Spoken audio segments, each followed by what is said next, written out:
Hola, el día de hoy vamos a dar inicio a la nomenclatura de los compuestos inorgánicos. Mi nombre es Rosa María Trujillo Aguirre, soy profesora de la Facultad de Químico-Farmacobiología de la Universidad Michoacana de San Nicolás de Hidalgo. Pues bien, antes de iniciar con el estudio de las reglas de la nomenclatura que dan el nombre a los compuestos, hablaremos primero de los símbolos químicos que empleamos para representar a una fórmula. Un símbolo representa a un elemento y está formado de una o dos letras. Si el elemento se representa con una letra, esta se escribe con mayúscula. Sin embargo, si este presenta dos letras, la primera se escribe con mayúscula y la segunda con minúscula.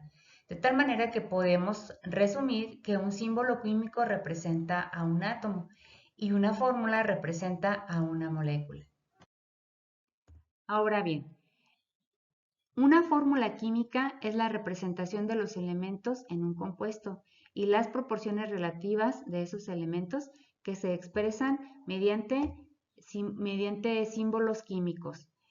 Sin embargo, en una fórmula se escriben los elementos que forman a un compuesto y con subíndices indicamos la cantidad de átomos que hay de cada uno. Por ejemplo, en el caso del ácido sulfúrico, el subíndice 2 me representa que se repite 2 veces el hidrógeno, el subíndice 4 que se repite 4 veces el oxígeno. Y en el caso del azufre, pues no tiene subíndice porque no se repite, solamente lo tenemos una sola vez. Lo mismo sucede en el caso del agua. El subíndice 2 me indica que se repite 2 veces el hidrógeno y al no tener aquí un subíndice significa que solamente tenemos un átomo de oxígeno. Por otro lado, para comprender mejor la nomenclatura es necesario tener en cuenta tres puntos clave. Uno es describir y entender bien la fórmula y aprender a escribir bien el nombre de la fórmula.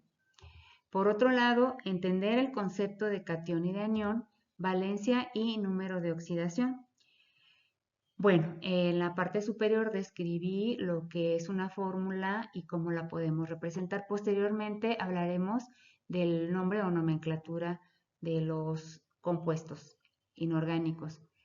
Pero en relación a la definición de catión, podemos definir a un catión como un átomo que presenta una carga positiva, como represento aquí con el calcio, un anión, un átomo que presenta una carga negativa.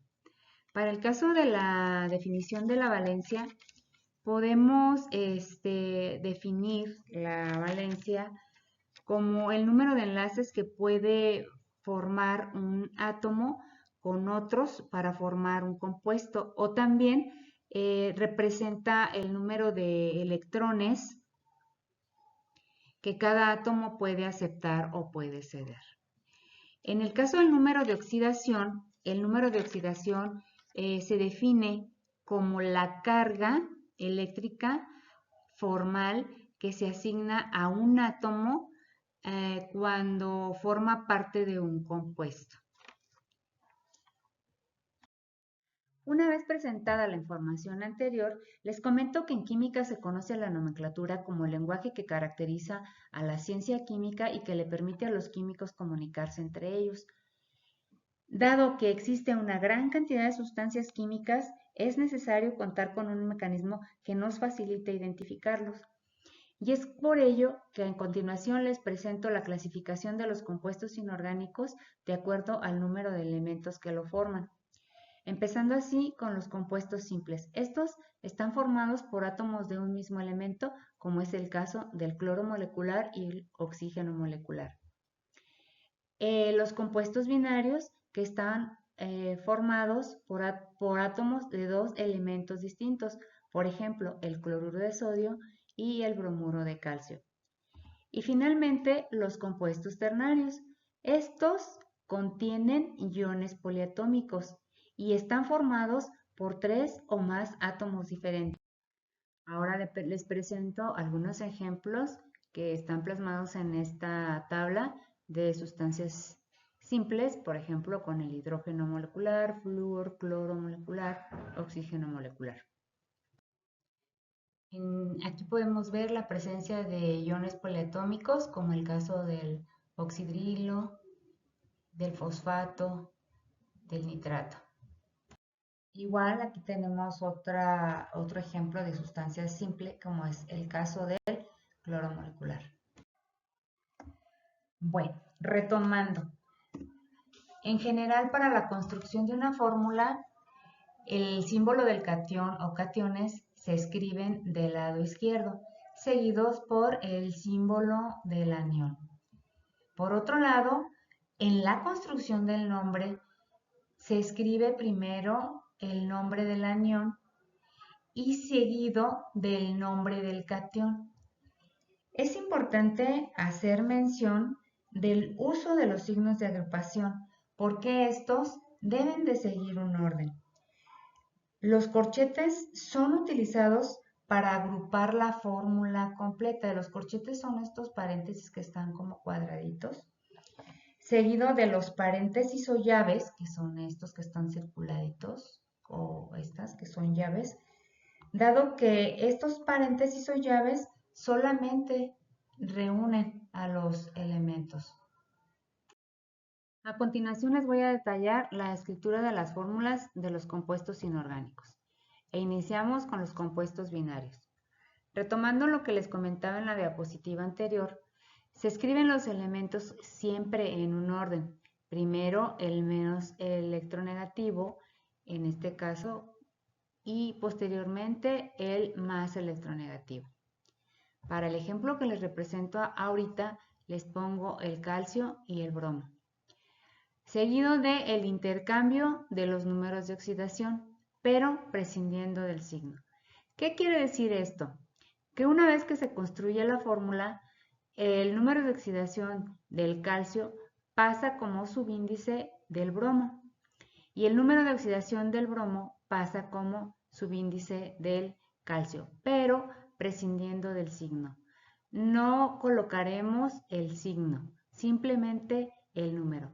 Y recuerden que este subíndice me representa el número de veces que se repite este elemento en esta molécula. En el caso de los compuestos ternarios es exactamente lo mismo, solamente que aquí el ion poliatómico pasa a ser el más electronegativo. Pero de igual manera también hay un intercambio de los números de oxidación. Aquí sí aplicamos mucho el uso de los paréntesis. A la hora de que se hace el intercambio de los números de oxidación, es necesario colocar entre paréntesis el ion poliatómico y afuera del paréntesis el número de oxidación del elemento que lo acompaña. Ahora bien, es importante mencionar que existen tres sistemas de nomenclatura a través de los cuales vamos a poder identificar a los compuestos inorgánicos. El primer sistema es el sistema propuesto por la UPAC, que significa Unión Internacional de Química Pura y Aplicada. El siguiente es la nomenclatura Stock y por último la nomenclatura tradicional o nomenclatura del sistema antiguo. A través de estos tres sistemas podemos dar el nombre a los compuestos inorgánicos. Pero ahora, ¿cómo puedo distinguir entre los tres tipos de nomenclaturas? Pues bien, para el caso de la nomenclatura tradicional, este sistema asignó los primeros nombres a los compuestos y utiliza prefijos y sufijos o terminaciones y nombres de familias, pero el principal criterio para su clasificación o para su aplicación es el número de oxidación, para el caso de los metales, teniendo la terminación oso para el número de oxidación menor y la terminación ico para el número de oxidación mayor. Y para el caso de los no metales, es hipo y per, los prefijos hipo y per. En el caso de la nomenclatura sistemática, esta nomenclatura también es conocida como racional y emplea básicamente los prefijos griegos indicando el número de átomos del compuesto. Que estos prefijos son di, que significa 2, tri, que significa 3 y tetra.